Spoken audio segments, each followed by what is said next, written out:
Bonjour à tous et bienvenue dans cette nouvelle vidéo de blog. Alors, aujourd'hui, pas mal de nouvelles intéressantes qui vont nous aider. Et la question à laquelle on va s'efforcer de répondre, c'est: est-on obligé de rembourser nos clients avec le cas de force majeure du confinement? Alors, on va d'abord traiter de la normale, entre guillemets, et après on va parler de l'ordonnance que vient de publier le gouvernement qui va vraiment nous aider. Donc on va commencer par un petit peu de droit pour donner un cadre à tout ça, et je remercie mon avocat préféré qui se reconnaîtra, qui m'a aidé à vous aider, tout simplement. Donc commençons par la définition dans le droit de ce que c'est qu'un cas de force majeure. Donc il faut qu'au moment de la conclusion du bail, pour nous le bail c'est la prise de réservation, les parties n'aient pas pu prévoir la survenance de l'événement et qu'aujourd'hui cet événement leur interdise, les empêche absolument l'exécution du contrat. Donc, dans le cas du confinement, on est dans la définition du cas de force majeure. Donc, quand vous voyez des conditions générales de vente, par exemple du notaire comme Booking qui dit qu'en cas de force majeure, ils ont la main et ils vous font tout annuler, ils peuvent. On est bien, selon la loi, en cas de force majeure. Okay. Après, il faut regarder un petit peu plus loin, et donc le texte de loi dit la chose suivante. Le contrat, c'est la loi des parties. Donc si on ne respecte pas ses engagements, le loueur, vous et évidemment le client, en principe, on doit indemniser le co-contractant.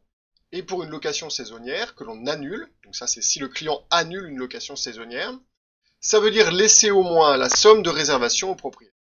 Au moins la première nuitée ou les arts. Donc ça c'est super clair, c'est vos conditions générales de vente classiques. Mais le Code civil prévoit qu'en cas de force majeure, qu'on vient de définir ci-dessus, la partie qui est empêchée d'exécuter sa partie peut être exonérée de son engagement sans indemniser l'autre partie. Ça veut dire que, en temps normal, avec un confinement tel qu'on le subit aujourd'hui, on serait obligé de rembourser nos clients s'ils en font la demande. Et c'est exactement ce qui s'est passé jusqu'à maintenant. Okay. Donc, pour rappel, on a vu le cas de force majeure. Qu'est-ce que c'est? Est-ce qu'on est bien dans un cas de force majeure? Absolument. Et donc, en temps normal, est-ce qu'on est obligé de rembourser nos clients? Oui, si les clients en font la demande.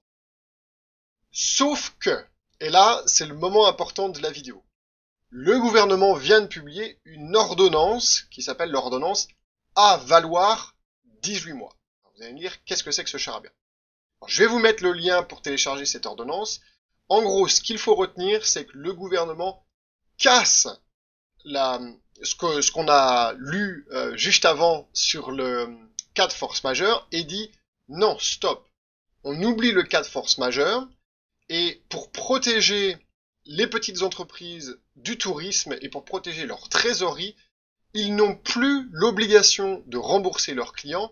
Ils peuvent leur donner un à valoir de 18 mois. C'est-à-dire que vous pouvez proposer à vos clients un report de date dans le temps jusqu'à 18 mois ou un avoir. Donc par exemple, imaginons que la réservation en question vaut 200 euros. Eh bien, vous pouvez leur dire vous avez un avoir de 200 euros pour plus tard dans le temps et ce dans une limite de 18 mois et c'est fixé par le gouvernement. Donc il y a deux cas de figure.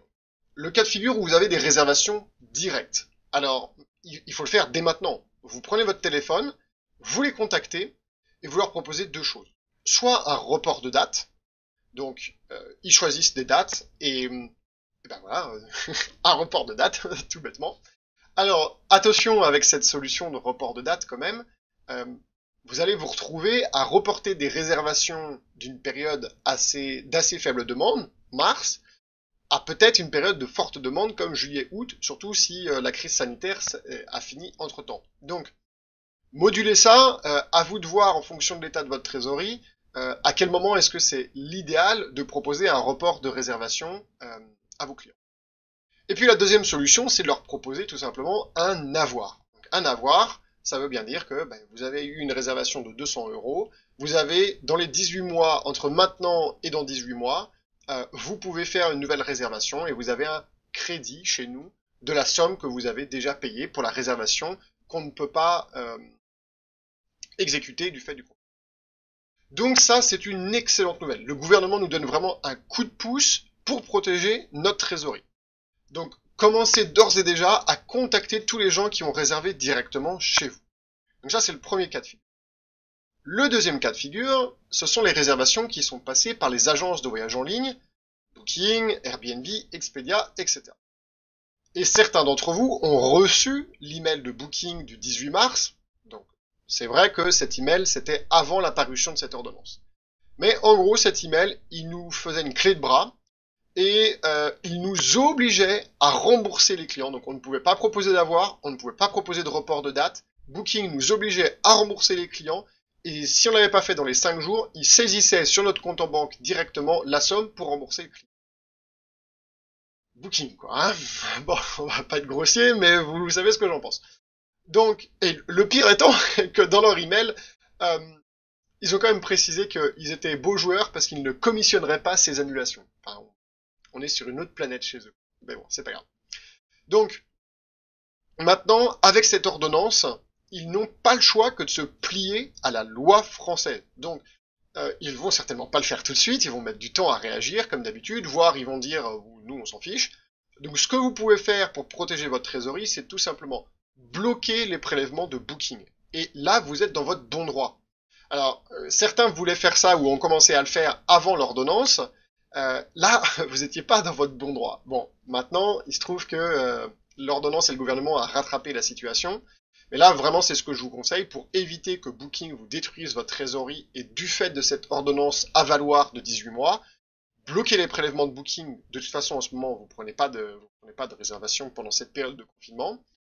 Ça vous évitera de perdre toute cette trésorerie et après, à vous de contacter les clients et de leur proposer soit un avoir, soit un report. Alors, il y a quand même une morale dans toute cette histoire, c'est qu'on se rend bien compte que quand on a des réservations directes, la gestion de la relation avec le client, soit du report, soit d'un avoir, est beaucoup plus simple que quand on doit subir les règles d'un Booking.com ou d'un Airbnb. Je vous ai cité l'exemple de Booking. Expedia s'est quand même mieux comporté parce qu'ils ont laissé le choix aux hôteliers, et Airbnb c'était à peu près similaire à ce qu'a fait Booking. Donc, souvent je parle de l'intérêt financier de faire un maximum de réservations directes en expliquant que plus vous faites de réservations directes et moins vous payez de commissions aux agences de voyage en ligne. C'est tout à fait sensé et tout le monde le comprend. Mais on se rend bien compte avec cette crise sanitaire qu'il y a un autre énorme avantage à faire un maximum de réservations directes, c'est ne pas subir les règles du jeu imposées par Booking, Expedia ou Airbnb. Et là, on se rend bien compte que dans le cas du remboursement forcé par Booking, eh bien, si vous avez une majorité de votre trésorerie, de votre chiffre d'affaires qui est créé par Booking, eh bien, vous subissez de facto leurs règles du jeu. Et c'est vraiment dommageable à la fois pour votre trésorerie et puis pour votre entreprise, bien évidemment, voire carrément même pour la pérennité de cette entreprise. Donc, il faut absolument continuer à se former et à travailler pour faire un maximum de réservations directes. C'est bien le sens de notre mission avec Ododo, vous aider à faire un maximum de chiffre d'affaires et à l'intérieur de ce chiffre d'affaires, faire un maximum de réservations directes, donc ce qui vous aide à baisser ce que vous payez en commission aux agences de voyage en ligne, mais ce qui vous aide aussi à dicter vos propres règles du jeu avec vos conditions générales de vente, et c'est super important. Donc, je réitère et je lance un pavé dans la mare pour tous ceux qui ne l'ont pas encore fait. Pendant cette période de confinement, vous avez normalement un petit peu de temps. Je sais que beaucoup d'entre vous s'occupent à lustrer toutes les casseroles de la maison, mais il y a bien un moment où il n'y aura plus de casseroles à lustrer et vous allez vous tourner les pouces. Donc c'est le bon moment pour faire un diagnostic de votre commercialisation et essayer d'identifier où le bas blesse. Donc c'est ce qu'on propose de faire avec vous, avec Ododo. Vous pouvez prendre rendez-vous avec nous, c'est un rendez-vous téléphonique gratuit, je le précise. Et pendant une demi-heure, 3/4 d'heure, on va aller explorer ensemble votre commercialisation et on va essayer d'extraire les points forts et d'extraire les points faibles et de lister tout ce qu'il faut faire pour solutionner ces points faibles. Le but du jeu étant, encore une fois, que vous fassiez un maximum de chiffre d'affaires et à l'intérieur de ce chiffre d'affaires, un maximum de réservations directes.